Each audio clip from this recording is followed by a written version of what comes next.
And now we go to the youngest member of the whole Peace Conference, Aaliyah Beckford, who is 11 years old from Newark School. Thank you, Aaliyah, and it's your turn. Hi, my name is Aaliyah Beckford.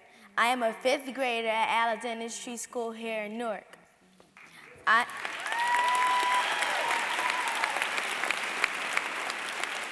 I am 11 years old and live with my mom, sister, and brother. I am very pleased to be part of the Peace Summit, and I am more honored to meet the Holiness Dalai Lama and talk about what peace means to me. The Dalai Lama dedication is to bring a more peaceful world, has influenced me to make a difference in my community. It's awful to watch your family members be arrested right in front of you, and then there's nothing you can do about it, and because of the wrong crowd they're following. Peace means love, caring, and helping one another and treating each other with respect. Stop bullying in schools will help kids feel more safe. If everyone can come together and stop the violence, this will make world a better place for you and for me. Thank you again for this life-changing opportunity.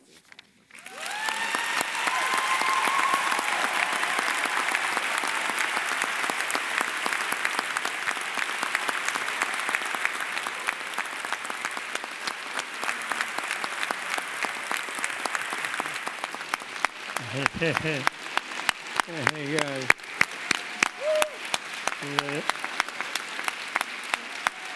Yes. Thank you, Aaliyah. You were very brief, which is wonderful. setting a great example for the grown-ups. Thank you so much. So and now we turn to the great Ed Norton. UN Goodwill Ambassador from working with CrowdRise, transforming poor communities via housing and other methods. Thank you. Thank you. It's great to be here. It's an incredible honor to sit with this circle of people. I think in particular, I have to say to His Holiness the Dalai Lama that your writing and your teachings have meant an enormous amount to me in my life. You've been one of the great spiritual leaders of our age, and I think everybody here is honored to be in your presence.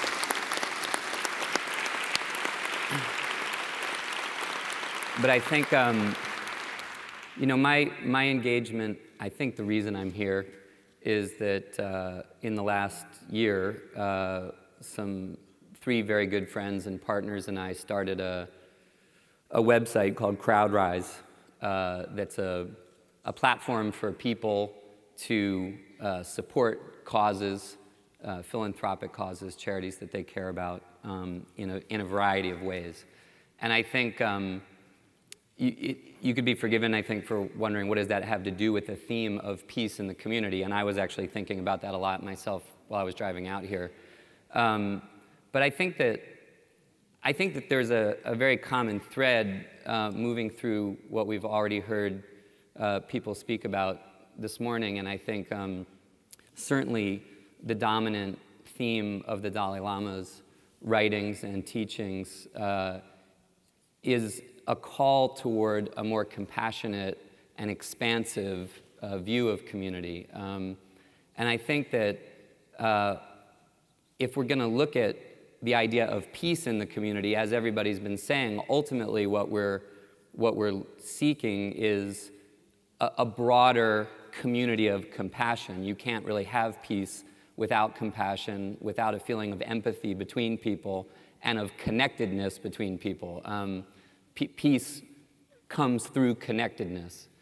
And I think we live in an age that's we're at an incredibly challenging moment as a people and as a species, I think, which is that we're being challenged right now in this time that we're living in a very, very unique way that's been unprecedented in human history, to expand once again our definition of what community means. as long as we've been human, probably actually before we were human, we defined community obviously as family first, or immediate biological connectivity. We expanded that into larger familial groups or clans and defined that as community. We expanded our view of it again by imagining ourselves as tribes of people. And we expanded it again into an idea of community as nationhood. But we are, within our lifetimes, we are experiencing the challenge of expanding our view of community yet further into truly a global view of the human community.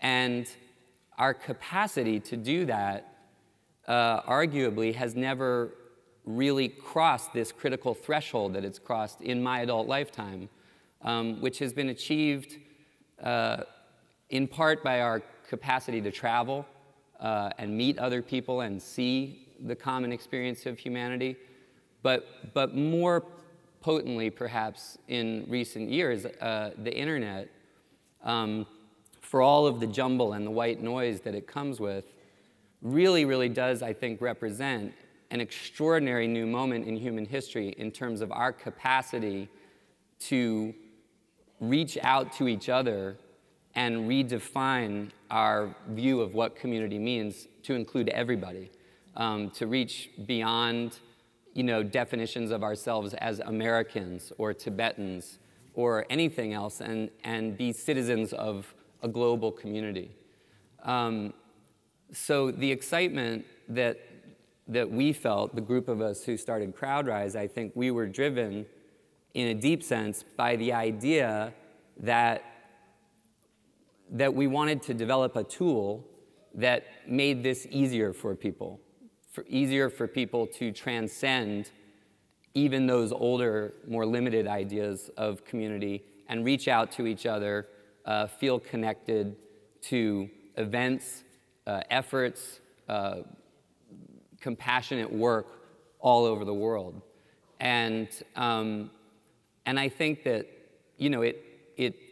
it's very exciting and satisfying to see younger and younger people moving beyond even their parents' definitions of what community was. Kids, their ability to reach to each other, to engage in things from opposite sides of the planet is extraordinary. And I think that, when I was thinking about peace in the community, I think that the challenge of our moment is that when you are confronted with the scale of the information and the exposure, the connectedness to the rest of the world, it is somewhat overwhelming. It's overwhelming to be of the generation that is aware in a way that our parents were never aware of everything that's happening in the world at the same time. And it can be daunting. It can induce cynicism. It can induce a sense of feeling tiny or helpless. But I think that the opposite part of that is that we have the tools to engage with the rest of the world. We have ways that we can reach out from our little lives and connect in simple ways. And what we're committed to at CrowdRise is making that connection easier and making it feel less daunting, making it feel possible to participate in that new idea of community. And I think it makes it an exciting time for us all to be living in. Thank you very much, Ed.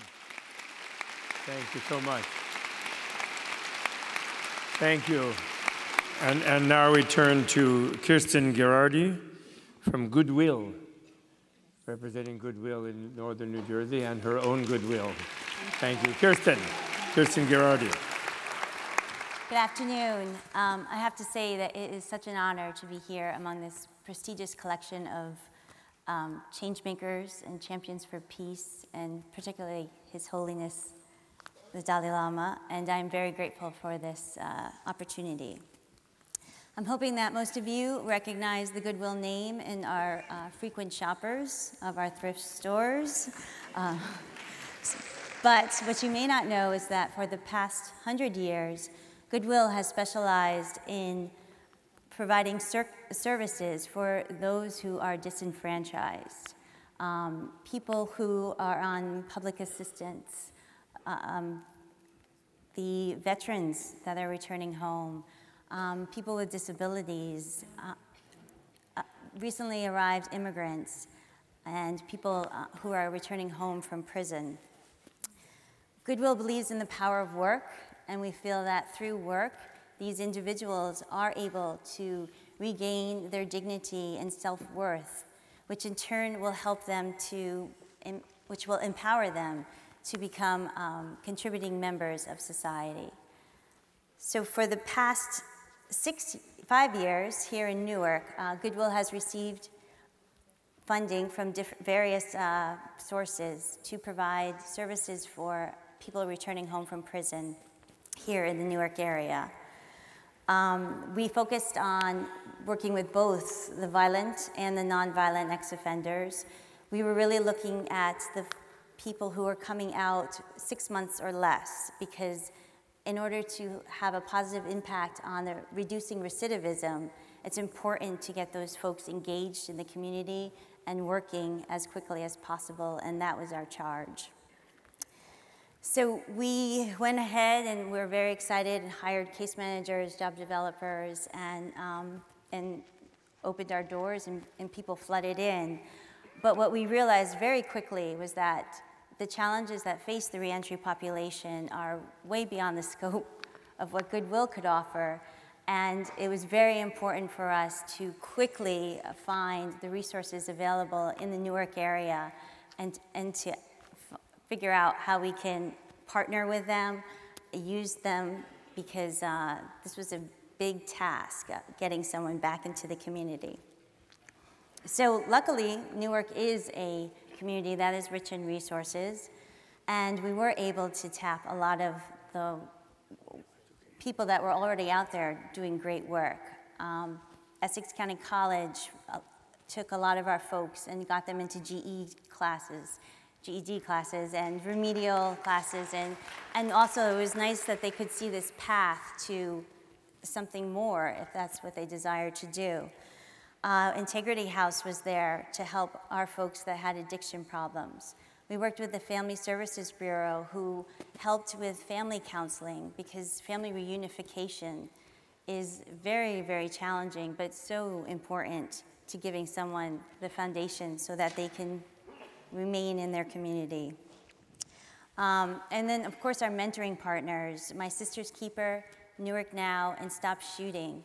They all provided us with one-on-one mentors for our reentry participants so that they could have this feeling of belonging, which is extremely difficult to create. And they also learned how to develop healthy relationships, which was probably something that hadn't happened prior in their lives. So with this alliance, the strategic alliance that we built, we were able to serve, since 2006, 1,300 ex-offenders. We've placed almost 900 into competitive employment opportunities. Thank you. And we have a recidivism rate hovering around 15%, which is much, much lower than the 65% that is found nationwide. So there is much need here in our city of Newark. Unfortunately, we're dealing with violence every day.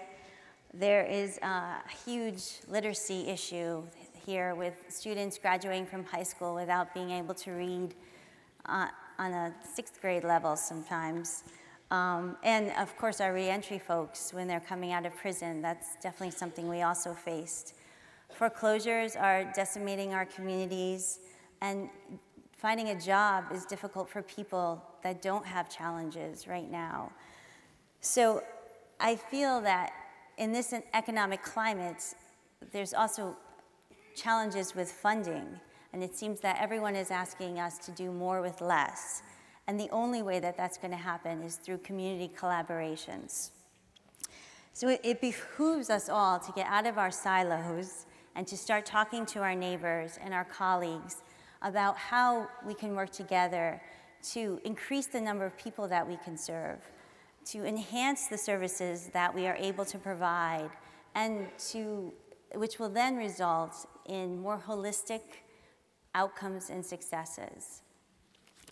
I believe that the formation of collaborations on a grander scale will enable us to embrace the diversity that exists here in Newark, create comprehensive systems of support, and manifest peace in the community.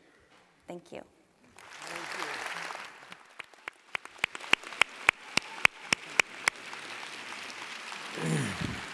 Thank you very much, Kirsten. And now we go on to the man, the green man, who is part of the People's Presidency in my mind. I don't care where you actually work.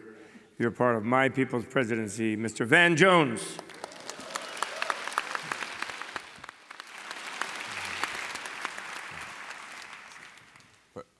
First, let me say I'm honored to be here. Your words have been meaningful to me and to my family during some of our difficult times. So thank you for your work, Your Holiness. I also just want to acknowledge there's a lot of wisdom up here. There's also a lot of wisdom in this audience. We have some very powerful peacemakers who are here, even all the way up there. And I just want to acknowledge that, we're all seekers, and the reason that we are here is because we have seen some of the pain in our communities, and some of us have to try to be the balm. We don't even have a balm ourselves, and so it's just good to be in community. I want to follow on Ed's comments. My father grew up in a community like much of Newark.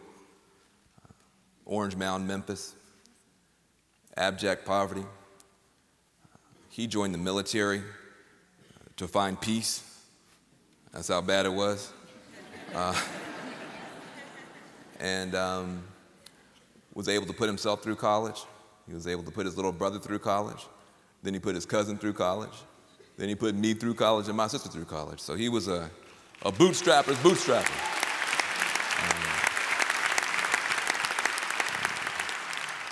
And I think a lot of people in our community know that story. We don't need other people to tell us how we need to lift ourselves up by our bootstraps. We've been doing that for a long time. But one of the things my father always told me, he said, nobody can give you anything that will stop you from being poor. He said they can give you some money. They'll stop you from being broke for about a week. But if you're still poor in your mind, you're going to be broke again. And so everybody has to climb that ladder out of poverty themselves. That's the individual responsibility. But he says you can't stop there. Society has a responsibility too, to my sister from Goodwill. We have to make sure there's a ladder for our children to climb. And that's what we've been failing.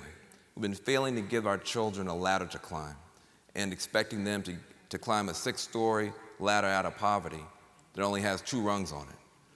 It's not possible to do that. And so I think we're called to give our young people the opportunity to experience the dignity of work, of being creative parts of our community. And yet, there is a danger. This is not 200 years ago. 200 years ago, there were fewer than 1 billion people. The tribe you're talking about now has 6.7 billion, but we didn't get 6 new planets. So that means the work that we choose to do matters in this century. Chopping down rainforests is work, but it's dangerous.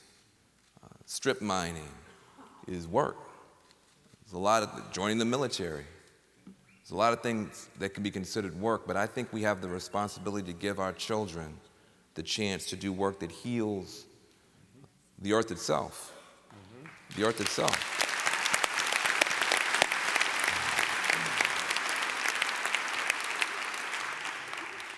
Now, I think that there is an enemy, but it's not a person or a political party or even a corporation. I think there's an enemy it's an idea. And the idea is the idea of disposability. We act as if now we have throwaway stuff. Throwaway, luckily this is biodegradable, so don't y'all start pointing. But we act as if we have throwaway species, throwaway resources, throwaway continents, throwaway nations, and throwaway children. And the reality that we're discovering is that it's all connected and it's all sacred. We don't have the Creator didn't make any junk. The Creator didn't make any junk. It's all precious. And so, to Ed's point, we now have to begin to realign our political systems and our economic systems and even our faith systems to really embrace creation. And not just the Creator up there, but the creation down here. I don't believe you can say you love the Creator and then mistreat creation. I don't believe that's possible. So, in closing, I'm honored to be on stage with a world-class leader because we do have a world-class problem. And I think humanity itself is on trial.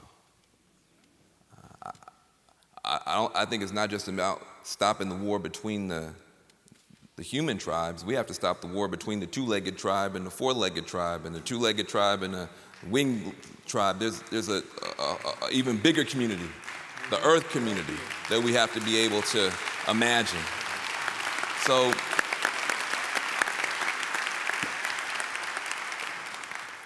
I'm hopeful that we'll be able to find our way there together. It's going to take the crowd rising and wisdom as well. If we do this right, though, we can show the Creator what she created in us. But it's important, because if you believe like I believe, the Creator herself doesn't know. The Creator created me and you and our whole species with free will, which means she doesn't know who we are because we haven't chosen yet. In this century, humanity will choose to announce to the universe what kind of species we are. Are we locusts? We're going to be busy. We're going to work. I got children. They do stuff.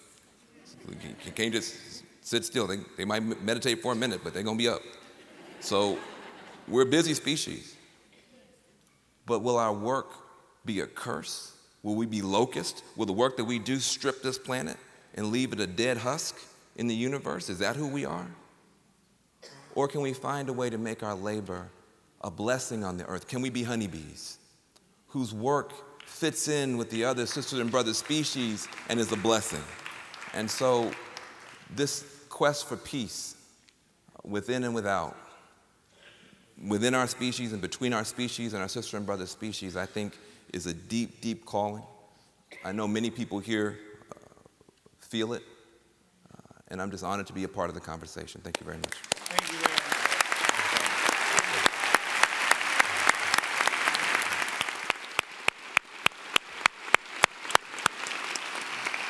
very much. Very good. Thank you very much. So now we move to Daryl Presgraves of the Gay and Lesbian Activist. Daryl.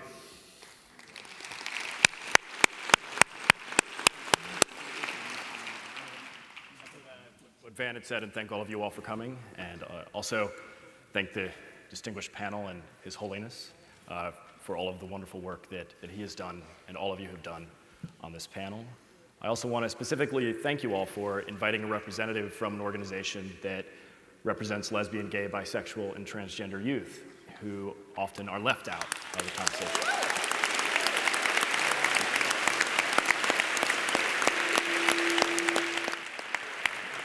I don't come by this lightly because I'm a bullying prevention organization, but I wanted to pick on Aldo for a second here. And say, imagine if I didn't like this water bottle, and I said, that water bottle is so Aldo. How do you think Aldo would feel? Probably not very good. And now think about in schools and in communities when people say, that water bottle is so gay. And if you don't think it happens, I imagine that most of you have probably heard someone say that. But if you don't think it happens, we do a survey every 2 years of lesbian, gay, bisexual, and transgender youth.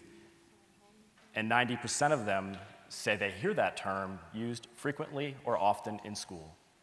And more than 80% of them are bothered by it. These are young people who deserve the same opportunity to an education and to be treated with respect as every other young child. And yet, our school system often leaves them behind because it does not do enough to make sure that they feel safe and respected.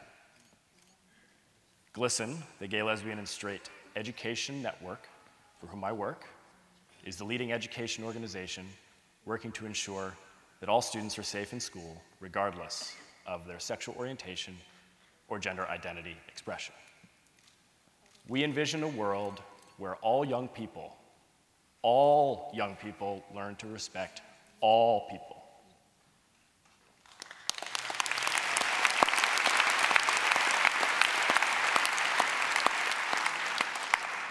In 1996, students at the University of Virginia, a group of students, about 10 or 20 students, decided they wanted to do something in their school to raise awareness about the bullying that they were seeing directed at lesbian, gay, bisexual, and transgender students.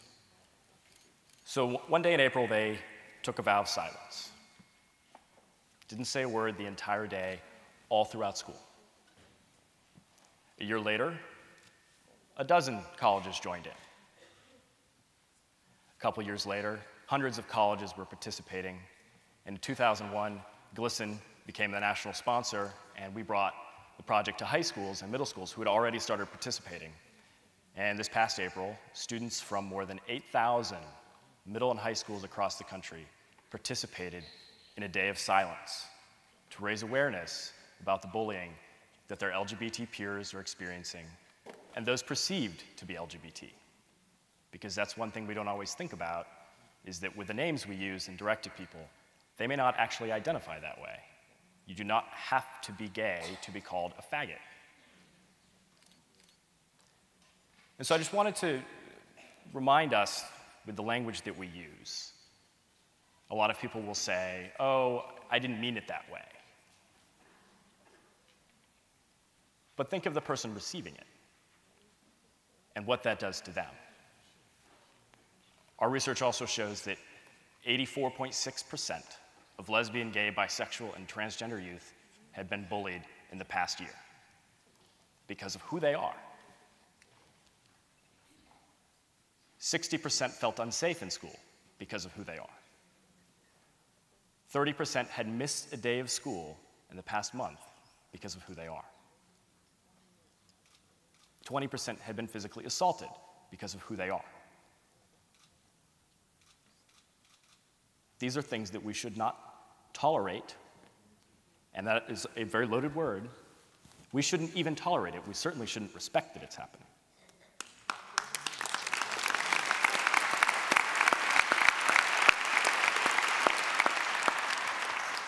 So what I wanted to do today was just challenge everyone here. In the bullying work and bullying prevention work, we talk about moving people from bystanders to allies. And that is the key in so much of the work that all of us do in our own nonviolent and peace work, is moving people from bystander to ally. There was a student, I facilitated a lot of trainings in the Rochester City School District. And as part of these trainings for educators to help them learn how to intervene when students are using inappropriate language and anti-gay language, we show a documentary of one of our chapter leaders there put together. And in it, the student has a plea.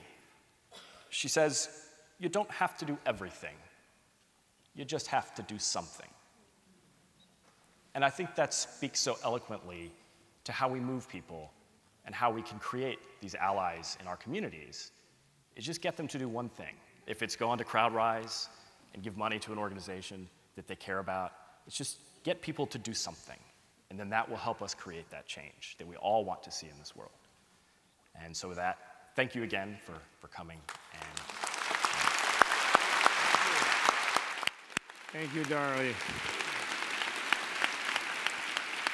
Thank you very much, Daryl. Beautifully timed. And now, last but not least, back to the streets of Newark, to the street doctor, Earl Best.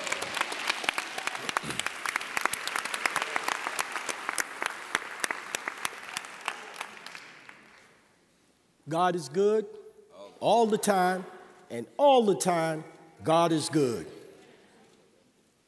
I am ecstatic. I am numb from where I came to where I'm at. So fasten your seatbelts and let's go on the journey. Because life is a journey, not a destination. It gets greater later. I would like to start off with, and please bear with me, Newark is on fire.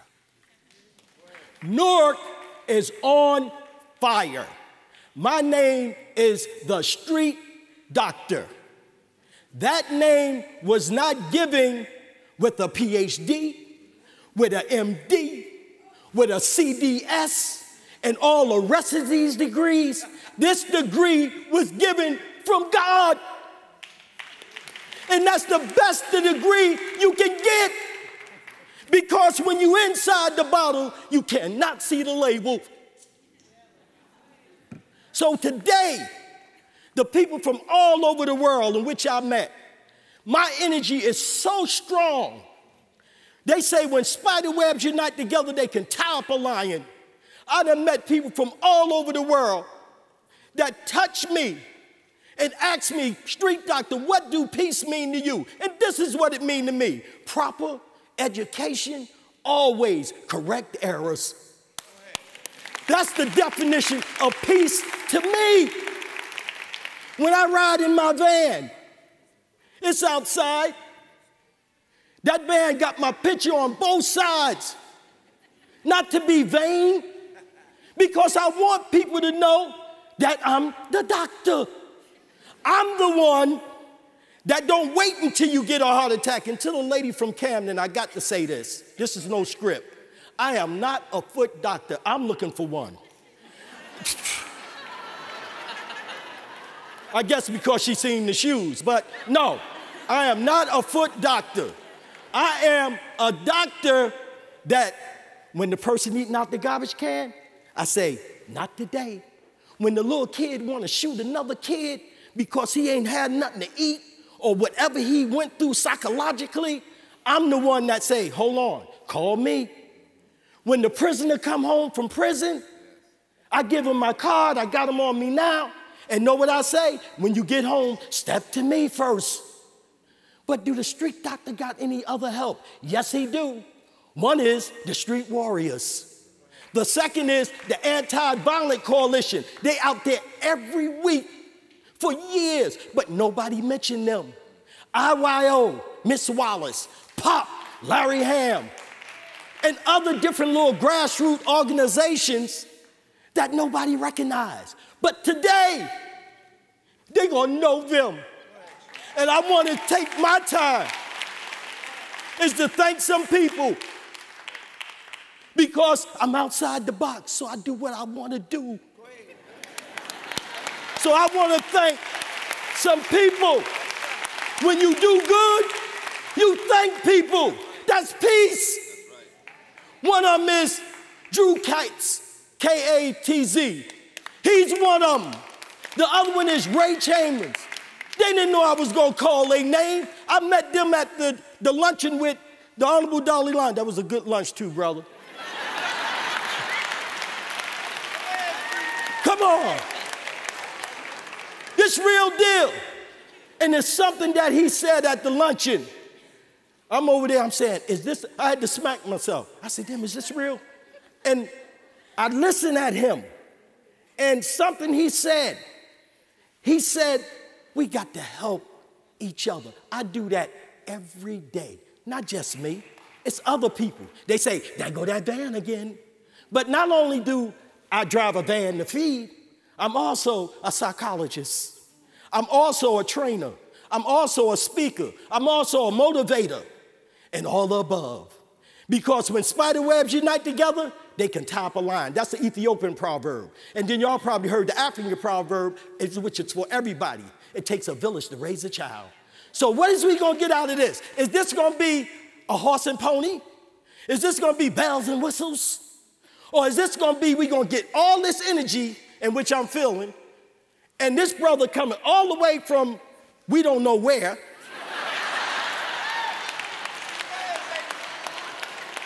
to give his time, so we take this, because you know a doctor need a doctor.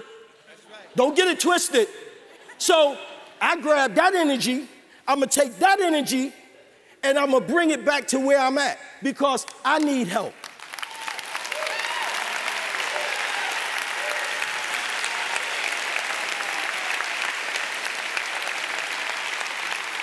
Okay, I got to move because I only got a couple. I got to get this off quick. All right, I respect time. It's 86,400 seconds in a day. Whoa, he done broke time down? It's a long story with that, but I don't have the time for that. But I love people. I love all people. Josephine Baker, I love you. Josephine Baker says one thing in the world you'll never get punished for, and that's giving. Okay, so I study everything. I want to learn everything. The people that I met from Canada, people that didn't speak English, I want to learn their language. Because you know why? Because I want to travel to all them countries. So I want to leave you with this. The past is history. The future is a mystery. But this day is a gift. And that's why this moment is called our present. Thank you. Thank you. Very good. Thank you, Peace Doctor. Thank you. Thank you. Thank you. Okay. Thank you. Wonderful.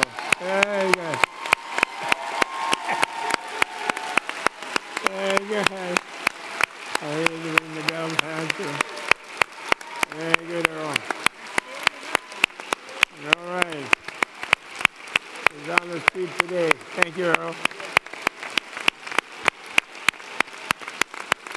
Very good. Thank you, Earl. Thank you, Earl. That is really wonderful. That's a once-in-a-lifetime experience right now, today. No, that is really wonderful. I'm not a joke. I mean it. Wonderful. Thank you.